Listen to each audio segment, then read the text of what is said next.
బామ్మగారు. ఎవరు? మాధవ. రా బాబు కూర్చో. మా వెధవా ఇంట్లో లేడు. నేను మీతోనే పని నుండి వచ్చానండి. నా కోసమా? ఏమిటి బాబు? నేను మిమ్మల్ని ఒకటి అడుగుతానండి, మీరు కాదనకుండా నాకు మాట ఇవ్వాలి. ఏమిటది?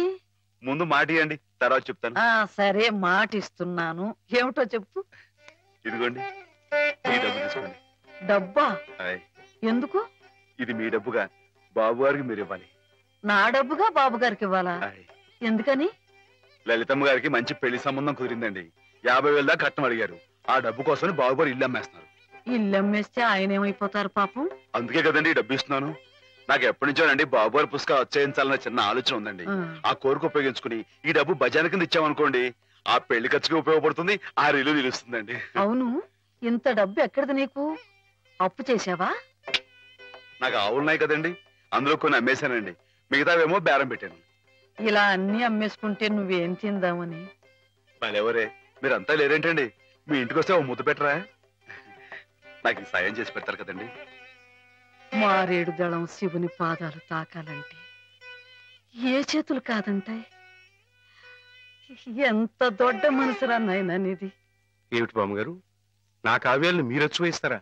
అది కాదు బాబుగారు, మా వారు బోలుడు హైవేస్ నాకు వదిలి వెళ్ళిపోయారు. అనుభవించడానికి నేను నా మనవడు మిగిలాం.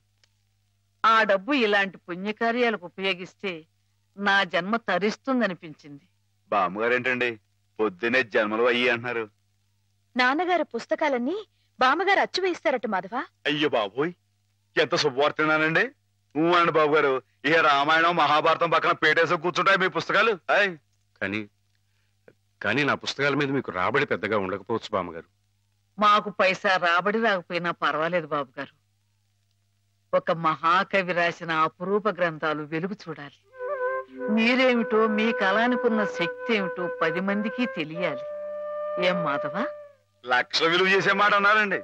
ఆ మాటతో పాటే భజానగా ఇంత ఇప్పించేస్తే ఈ విషయం పాస్ అయిపోద్దండి. మాధవ, బేరాలు ఆడడానికి భజనాలు పుచ్చుకోవడానికి ఇది నువ్వు పశువుల సంతకెళ్ళి చేసే పశువుల బేరం అనుకున్నావుటయ్యా? ఇటువంటివి నచ్చవు నాకు. రైటే బాబు,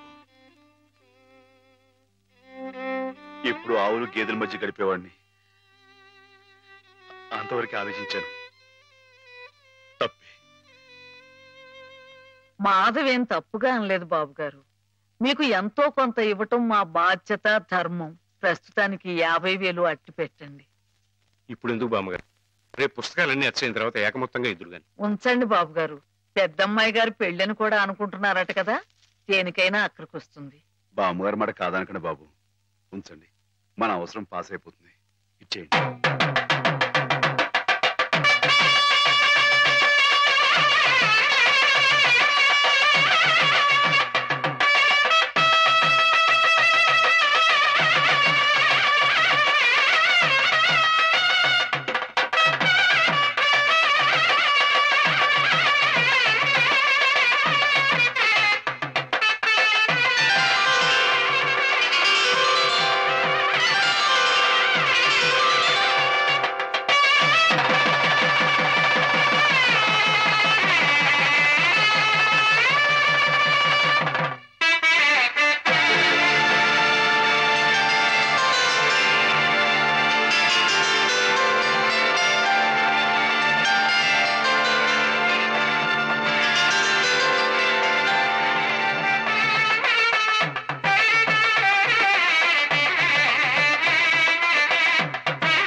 ఏంటండి అమ్మాయి గారు, ఏమైందండి?